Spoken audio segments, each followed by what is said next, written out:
My name's Jack Tanner, and I'm sitting in my beat-up Ford pickup in the parking lot of a 24-hour Walmart at 3:12 in the morning on April 8th, 2025. The engine's off, the cab's cold, and I've got a half-eaten bag of beef jerky on the dash because that's what passes for dinner tonight. I'm 34 years old, and about 6 hours ago, I realized my marriage wasn't a marriage, it was a job. A job where I'm the paycheck, the punching bag, and the guy who cleans up the mess when it all goes sideways. Funny how fast your life can turn into one of those late-night confessions you see online. But here I am, spilling my guts to nobody but the glow of my phone screen. It started with the electric bill this time. Third time in 5 months my wife, Melissa, forgot to pay it. She's got no job, no real responsibilities beyond keeping our little 2-bedroom house from falling apart. And yet somehow, the simplest thing, logging into the utility website and clicking Pay Now, escapes her every dang time. I found out this morning when the power company sent me a text about a $40 late fee tacked onto the $180 we already owed. I was at the lumber yard, halfway through a 10-hour shift stacking 2x4s, when that message popped up. Another chunk of cash we don't have, flushed down the drain because Melissa can't handle a 60-second task. I called her from the break room, my hands still dusty from pine boards. She picked up on the 5th ring, voice all groggy like she'd just rolled out of bed at noon. "Oh, Jack, I meant to pay it, I swear," she said. "The website's so tricky, and I've been so stressed lately." Stressed? She's been out of work for over a year, spending her days binge-watching reality shows and scrolling Instagram. I'm the one pulling overtime because the yard's understaffed, which is just a fancy way of saying the boss won't hire enough guys. But I didn't argue. I just sighed, hung up, and transferred the money from my rainy day fund to cover it. That fund used to sit at $6,500 2 years back. Now it's down to $483, thanks to Melissa's habit of treating emergencies like forgetting bills or needing a new purse. Fast forward to tonight. I'd worked late, my back aching like I'd been hauling logs all day, which I had, and my head throbbing worse than a jackhammer on concrete. I hadn't eaten since a stale granola bar at lunch, so I swung by the gas station on the way home. Grabbed a couple of those shrink-wrapped hot dogs, a bag of jerky, and a Coke. Nothing fancy, just fuel to keep me going. I walked into our place at 8:45, boots heavy on the creaky floor, and there's Melissa, sprawled on the couch, phone in hand, surrounded by takeout boxes from who knows when. The sink's overflowing with dishes, the trash cans spilling onto the linoleum, and the dog's water bowl is bone dry. I set the food on the coffee table and muttered, "Brought dinner." She barely looked up, just glanced at the hot dogs and smirked. "Jesus, Jack, you sure know how to make broke look even sadder." I stood there, jaw tight, thinking maybe I heard her wrong. Then she sat up, swiped the food off the table with her arm, hot dogs, jerky, Coke, all of it hitting the floor, and said, "Do better tomorrow, moron." The Coke can split open, fizzing across the rug, and something in me snapped. Not loud, not yelling, just a quiet little click in my brain, like a lock finally turning. I've been married to Melissa for 5 years, but right then, I saw it clear as day. I'm not her husband. I'm her ATM with legs. Since we tied the knot, I've paid for everything: rent, groceries, her phone, her subscriptions, her random shopping sprees. She worked for a bit early on, some retail gig, but quit because it was too draining. Then it was no good jobs out there. Then, I'll figure it out soon. Excuses piled up, but the bills didn't stop, and my paycheck kept shrinking while her Amazon packages kept showing up. I've begged her to pitch in, suggested budgets, asked where the money goes. Every time, I'm the jerk, too pushy, too stingy, too unsupportive. Standing there, watching that Coke soak into the rug I'd be scrubbing later, I felt it hit me. This ain't love. This is me bleeding cash and energy into a black hole that calls me names. I didn't say a word. Just turned, grabbed my keys, and walked out. Left her on the couch, still yapping about how I'm overreacting. Drove around for hours, no plan, no destination, until I ended up here in this parking lot, staring at headlights cutting through the dark. My phone's been buzzing nonstop. Text from Melissa, first mad, "Where the hell are you?" Then fake worried, "I'm freaking out, come home." Then playing victim, "You're blowing this way out of proportion." Now she's on the sob story train. "I'm so sorry, Jack, please, I didn't mean it." I ain't answered once. Instead, I've been running numbers in my head. 5 years, I've shelled out close to $210,000 on our life. Bills, her stuff, all of it. She's chipped in maybe $15,000 from her short-lived job. That's it. And that's just money. Don't get me started on the mental load, fixing what she breaks, dodging her moods, losing touch with my buddies because she didn't like them. I've been kidding myself, thinking she'd step up someday when she felt better, when money wasn't tight, when the stars aligned. But tonight, watching her trash my effort like it was nothing, I saw the truth. This is her. This is us. Or was. Because I'm done. Tomorrow, I'm opening a new bank account, switching my paycheck over, and finding a lawyer. I don't know what Melissa's gonna do when the well dries up, cry to her sister, maybe, or finally get off the couch. Not my circus anymore. So here I am, A guy in a truck with a jerky wrapper and a plan, feeling lighter than I have in years. Anyone out there been through this? Got tips on keeping my money safe when she figures out I'm cutting her off? I reckon it's gonna get messy, but for once, I'm ready. It's been 48 hours since I walked out on Melissa, and I'm still running on fumes, but at least I've got a cheap styrofoam cup of coffee from the gas station keeping me company. My name's Jack Tanner, and I'm sitting in the break room at the lumber yard on April 10th, 2025, trying to figure out how to untangle my life from a woman who's been treating me like her personal cash machine for 5 years. That night in the Walmart parking lot flipped a switch in me, and yesterday morning, I started swinging the axe at the mess I've been living in. First thing I did after peeling myself out of my truck was drive to a little bank across town, First Community Credit Union, one of those places with free coffee in the lobby and tellers who call you Hon. I walked in at 8:05, still in my work boots and flannel, looking like I'd slept in my clothes, which I had.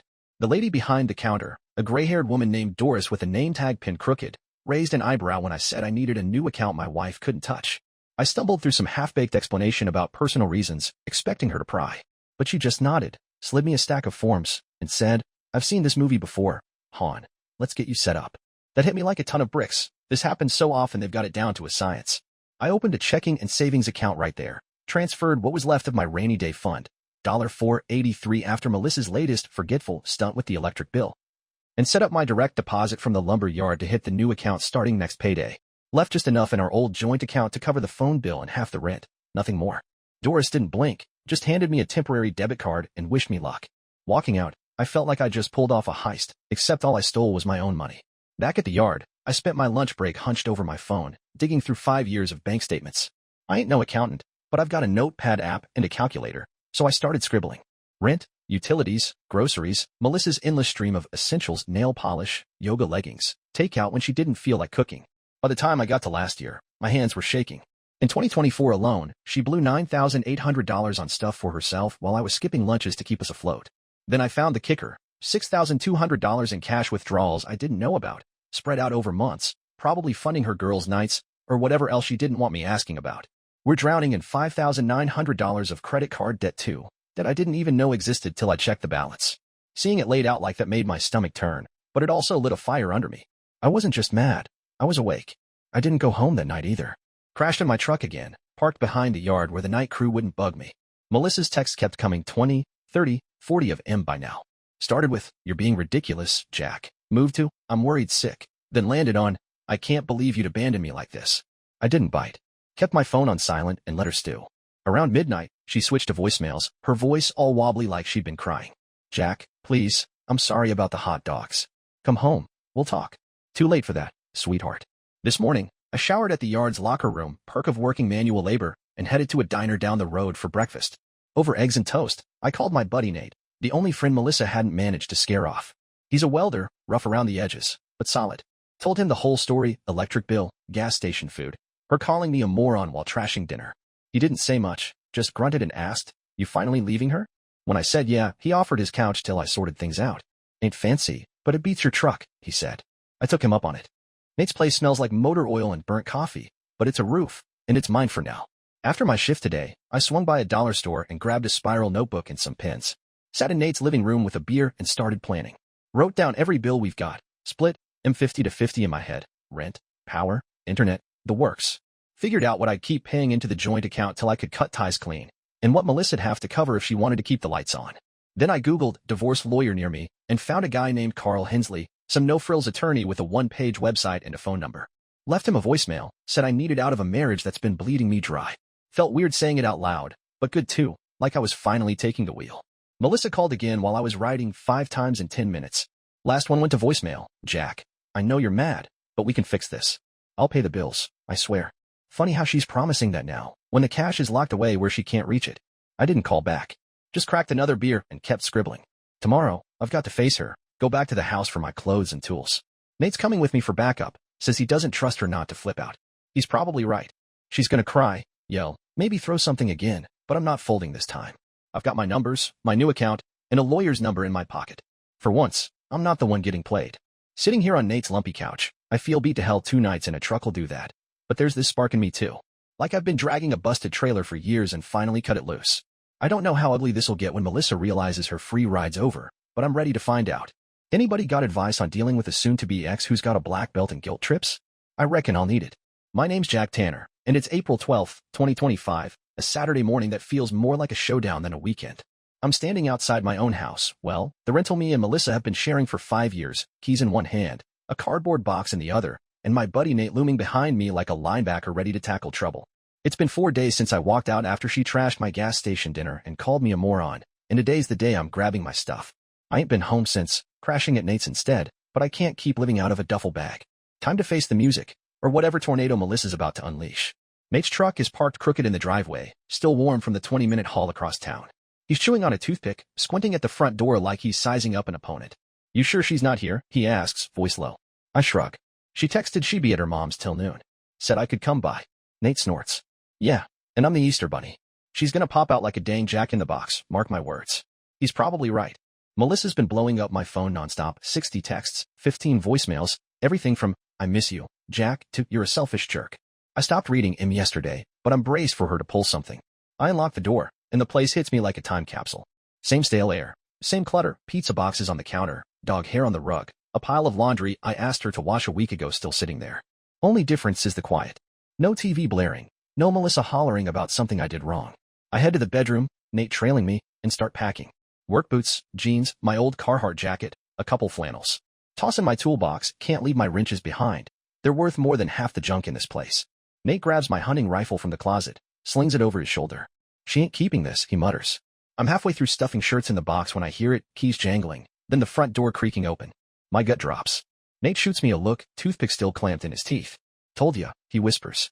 Sure enough, Melissa strides in, purse swinging, wearing that red coat I got her 2 Christmases ago when I thought gifts might fix us. Her eyes lock on me, then flick to Nate, then back to me. "What the hell, Jack?" she says, voice sharp enough to cut glass. "You sneaking around behind my back now?" "Ain't sneaking," I say, keeping my tone flat. "Told you I was coming for my stuff. You said you'd be gone." She crosses her arms, lips pursed. "Yeah, well, I changed my mind. This is my house too." Nate clears his throat, stepping forward, but I wave him off. "I've got this for now. I'm just taking what's mine, Melissa. Won't be long." She glares, then softens, like she's flipping a switch. "Jack, come on. We don't have to do this. I messed up, okay? Let's talk." I keep packing. Don't look up. Talk plenty. I'm done. Her face twists, shock, then anger, and she stomps over, yanking a shirt out of my hands. "You're done? After everything I've put up with? You working all the time, never home, leaving me to handle everything?" I almost laugh. "Handle what? The remote?" But I bite it back, grab the shirt, and stuff it in the box. "Melissa, you haven't paid a bill in months. I'm the one handling it. Every dime, every late fee, every call from the landlord." She switches gears again, eyes welling up. "I'm sorry, Jack. I've been a mess. I'll do better. I'll get a job, I swear." I've heard that song before, 5 verses at least, and it always ends the same. Her on the couch, me at the bank. I shake my head, zip the box shut. Too late. That's when she loses it. Grabs a lamp off the nightstand, cheap thing from Walmart, and hurls it at the wall. It shatters, ceramic bits everywhere. Nate steps in, voice booming. "All right, that's enough. We're leaving."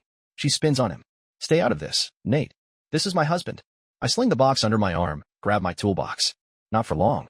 Her jaw drops, and for a second, I think she might swing at me. Instead, she sinks onto the bed, sobbing like the world's ending. "You're ruining us, Jack. You're breaking my heart." I pause in the doorway, not because I'm caving, but because I need her to hear this. "You broke mine years ago, Melissa. I just didn't notice till now." We're out the door before she can reply, Nate hauling the rifle, me with my box and tools. She's still wailing as I lock up, but I don't look back. In the truck, Nate claps my shoulder. "You did good, man. Didn't let her reel you in." I nod, but my chest's tight. Not from sadness, relief, maybe, mixed with something heavy I can't name. We drive to his place, unload my gear in his garage. I call Carl Hensley, the lawyer, from Nate's porch. He picks up this time, voice gravelly. "Divorce? Huh? Got a meeting slot Monday. Bring everything, statements, bills, proof she's been draining you." I tell him I will, hang up, and crack a beer. That night, I'm on Nate's couch again, staring at the ceiling. Melissa's texts start up, apologies, then threats, then more tears. I block her number. Ain't my problem anymore. I've got $483 in my new account, a lawyer on deck, and a buddy who's got my back. She can cry all she wants, but I'm not her fix-it guy no more. Tomorrow, I'll start hunting for a cheap place of my own. Tonight, I just breathe, free for the first time in years, wondering how I let it go this far, and what's coming next. My name's Jack Tanner, and it's April 15th, 2025, a Tuesday that feels like the first day of something new, or maybe the last day of something old. I'm sitting in a cracked vinyl booth at a diner called Rusty's, nursing a black coffee and waiting for my lawyer, Carl Hensley, to show up. It's been a week since I walked out on Melissa after she chucked my gas station dinner and called me a moron, and 3 days since I grabbed my stuff from the house with Nate playing bodyguard. Today's the day I start cutting the cord for good, and I've got a knot in my gut the size of a softball, but I'm ready. Carl strolls in at 9:05, a stocky guy in a wrinkled suit, carrying a briefcase that's seen better days. He slides into the booth, orders a coffee, and gets straight to it. All right, Jack, let's see what you've got. I pull out my notebook, scribbled with 5 years of bills, Melissa's spending, and my best shot at tallying up the damage. I've got bank statements printed from the library too, showing $9,800 she blew last year on clothes and junk, plus $6,200 in mystery cash withdrawals and $5,900 in credit card debt I didn't sign up for. Carl flips through it, grunting like a bear sizing up a meal. Good start, he says. She work at all? I shake my head. Not in over a year. I've been footing everything. He leans back, sipping his coffee. Your renters, no kids, no big assets, makes this cleaner. That's the sticky part, but we can argue most of it's hers. You got proof she's been reckless. I nod, sliding over a photo I snapped of the trash lamp from Saturday, plus screenshots of her texts cussing me out, then begging me back. She's been a roller coaster, I say. Carl smirks. That'll help. Judges don't like drama queens who tank the finances. He scribbles some notes, then lays it out. Separation papers first, splitting bills and debt based on who spent what, then divorce once the clock runs out. She'll fight, he warns. Get ready. I spend the rest of the day at the lumber yard, stacking boards and dodging questions from the guys about why I look like I've been hit by a truck. After my shift, I head to Nate's and call Melissa from his porch. She picks up fast, voice all shaky. Jack? Oh, thank God. I've been so worried. I cut her off. I'm filing for separation. Lawyers drawing it up. I'll cover half the rent and utilities till it's done. Nothing else. You need to figure out the rest. Silence, then a sob. You can't do this to me, Jack. I'll change, I promise. I've heard that tune too many times. Sign the papers when they come, Melissa. That's it. She switches to yelling, calls me cold, heartless, a quitter. I hang up mid-rant. That night, I'm on Nate's couch, staring at my notebook. I've been tracking my new account. $483's now $510 after a small side gig fixing a buddy's porch step. It ain't much, but it's mine. Melissa's texts start again, new number, same game. I'm sorry, Jack. I love you. Then, you'll regret this. I block her again. Next morning, I find a place, a tiny studio above a garage, $600 a month, utilities included. Landlord's an old guy named Hank who don't care about my story, just my deposit. I sign the lease, hand over $1,200 for my next paycheck, and move in that weekend. Bedroll, toolbox, a folding chair from Nate. It's bare, but it's freedom. Monday, Carl calls. Papers are ready. I meet him at his office, a cramped room with peeling paint, and sign my name on the dotted line. He mails him to Melissa, says she's got 30 days to respond. I feel lighter walking out, like I've shed a layer of grime. Back at the studio, I crack a beer and sit on the floor, listening to the quiet. No screaming, no guilt trips, just me and my thoughts. I know she'll come at me hard, tears, threats, whatever works, but I've got my line in the sand now. Ain't no going back. It's April 22nd, 2025, and I'm Jack Tanner, sitting on a milk crate in my new studio, eating a peanut butter sandwich and wondering when the other shoe's gonna drop. Been 2 weeks since I walked out on Melissa, and a week since I signed those separation papers. The lumber yard's keeping me busy, and my little place above Hank's garage is starting to feel like home. Got a second-hand mattress now, even a lamp that don't flicker. But I ain't dumb. Melissa's been too quiet since I hung up on her, and quiet from her means trouble's brewing. Sure enough, it hits Thursday morning. I'm at work, hauling plywood, when my phone buzzes. It's Carl. Jack, she's got a lawyer, he says, voice gruff. Filed a response yesterday. Claims you're hiding money, abandoning her, the works. Wants half your paycheck and the debt wiped. I nearly dropped the stack I'm carrying. Hiding money? I'm broke, cause of her. Carl chuckles, dry as dust. That's her play, paint you as the bad guy. We've got your records, though. Meet me tomorrow, 10 o'clock. I spend the night poring over my notebook again, double-checking every number. $210,000 I've paid out over 5 years, her chipping in $15,000 tops. Her $9,800 shopping spree last year, $6,200 in cash she siphoned off, $5,900 in debt she racked up. It's all there, clear as day. I ain't hiding nothing. I'm just done bleeding for her. Friday, I meet Carl at his office. He's got her filing spread out, 5 pages of bull, saying I've been financially controlling and left her destitute. Carl points at her demands. She's asking for spousal support too. Says she can't work cause of stress. I snort. Stress from what? Netflix marathons. He nods. We'll counter with your evidence. Court date's in 3 weeks.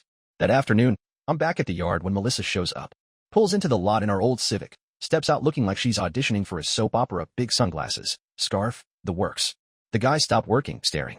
She marches up, voice loud. Jack, we need to talk. I wipe sweat off my forehead, keep my cool. Ain't nothing to say. Talk to my lawyer. She steps closer, tears already rolling. I'm broke, Jack.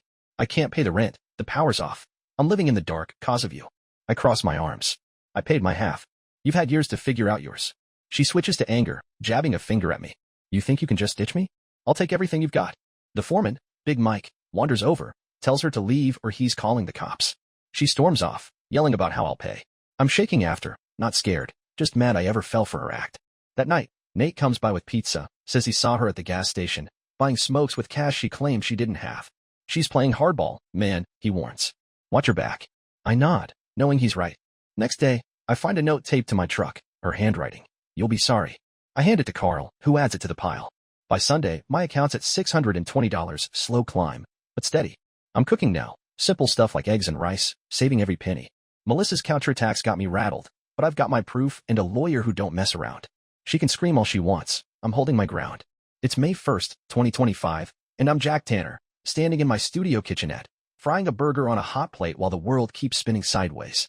3 weeks since I left Melissa, and the court date's creeping closer, May 10th, 9 days off. She's coming at me with everything she's got, claiming I've ruined her life, but I've got my notebook, my bank records, and Carl in my corner. Thought that'd be enough, till yesterday, when a curveball landed in my lap I never saw coming. Tuesday night, I'm at Nate's watching a ball game when my phone pings. It's a text from a number I don't know. Jack, it's Tara, Melissa's friend. Can we meet?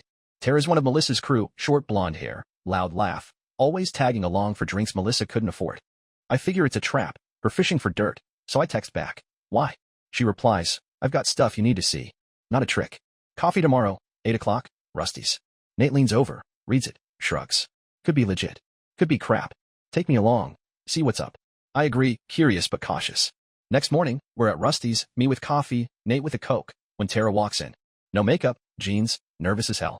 She sits, glances at Nate, then me. I shouldn't be here, but I can't keep quiet. She pulls out her phone, scrolls, hands it over. It's a group chat, Melissa and her girls, going back years. Messages hit me like punches. Jack's such a sucker, pays for everything, got him to cover rent again. LOL, he'll never leave, too whipped. Pictures too, her posing with new boots, captioned, hubby's OT cash at work. Tara watches me read, voice low. She's been lying about you forever, Jack. Said you were the deadbeat, but I saw the bills piling up, her blowing cash while you worked. I didn't get it till now. I hand the phone back, head spinning. Why tell me? She sighs. She crashed at my place last week, whining about you cutting her off. Kept spending my food money, never chipped in. Then I heard her on the phone, laughing about how she'd win in court. I checked the chat after, she's been playing us all. Nate leans in. You'll testify? Tara nods. If it comes to that, I've got screenshots saved. She's my friend, but this ain't right. I thank her, stunned. She leaves quick, like she's afraid Melissa's watching. That night, I call Carl, tell him about Tara. He's thrilled. This is gold, Jack. Her own friend flipping? We'll bury her case. He adds Tara's stuff to our file, chat logs, photos, a signed statement she emails over. I feel like I've got a secret weapon now, but it's bittersweet. 5 years of my life, bragged about like a scam. Thursday, Melissa tries a new angle, shows up at my studio, banging on the door, crying. Jack, I'm sorry, I'm broke, help me. I don't open it, just call through the wood, sign the papers, Melissa. That's your help. She screams, kicks the door, leaves. Friday, my account's at $750, side gig money's adding up. I'm eating better, sleeping some. Tara's intel's got me hopeful, but I know Melissa's desperate. She's cornered, and that's when she's wildest. Court's soon. I'm ready, but nervous as hell. It's May 15th, 2025, and I'm Jack Tanner, sitting on my second-hand couch in my studio, a cold beer in hand, staring at a piece of paper that says dissolved in bold black letters. The divorce is done, signed and stamped as of yesterday, and I'm free, officially, legally, finally. Been a month since I walked out on Melissa, and the last 5 weeks feel like a lifetime. Court was a circus, but it's over, and I'm still standing, lighter than I've been in years. Here's how it went down. Court day was May 10th, a gray morning that matched my mood. I showed up at the county courthouse in my best flannel, Carl beside me, my notebook and Tara's screenshots in his briefcase. Melissa was there, dressed like a martyr, black skirt, teary eyes, with a slick lawyer who looked like he charged by the syllable. The judge, a tired old guy named Hargrove, didn't waste time. Carl laid out our case. 5 years of me paying $210,000 to her $15,000, her $9,800 in personal spending last year, $6,200 in cash grabs, $5,900 in debt she hid. Then the texts, Melissa laughing about using me, Tara's statement backing it up. My client's been exploited, Carl said. She's capable of working, just chose not to. Her lawyer fired back, claiming I'd abandoned her, left her penniless, and owed support. Melissa took the stand. sobbing about how I controlled the money, how she couldn't cope. I kept my mouth shut, let Carl handle it. He showed the judge her shopping receipts, the lamp she smashed, her threats on my phone. Then Tara walked in, surprise witness. Melissa's face went white. Tara testified, voice steady, about the lies, the chat logs, how Melissa bragged about milking me. The room got real quiet after that. Hargrove didn't buy her act. Ruled no spousal support, said she'd had ample opportunity to contribute and squandered it. Debt split 70-30, her taking the bigger chunk since she ran it up. No assets to fight over, just a clean break. Melissa stormed out, cussing me under her breath. I signed the final papers yesterday, and that was that. Carl clapped my shoulder. You're done, Jack. Go live. Last I heard, Melissa's crashing with some guy she met online. New mark, new game. Don't care. My account's at $920 now, growing slow but sure. I'm back with my old fishing crew, talking to my brother again, even got a grill for the studio's porch. Last night, I cooked a steak, nothing fancy, just salt and pepper, and ate it watching the sunset. No one nagging, no one spending my cash. It hit me then. I'm me again, not some wallet with legs. Ain't all roses, I still wake up reaching for her side of the bed sometimes, still flinch at loud knocks. 5 years don't vanish overnight. But I'm healing, one quiet night at a time. That gas station fight feels like a bad dream now, the spark that burned the whole mess down. I'm free, and that's enough.